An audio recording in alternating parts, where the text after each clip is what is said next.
আজকে আমি একবার স্পষ্ট করে বলছি, আগামী কাল থেকে খেলা হবে ডু অর ডাই।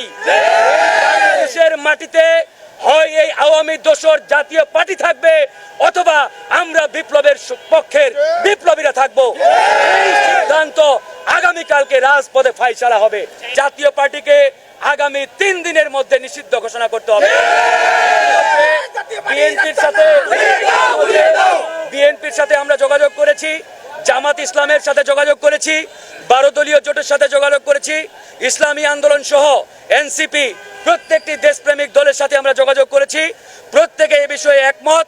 আগামী 3 দিনের মধ্যে এই জাতীয় মুনাফেক পার্টি ওরফে জাতীয় পার্টিকে নিষিদ্ধ ঘোষণা করতে হবে।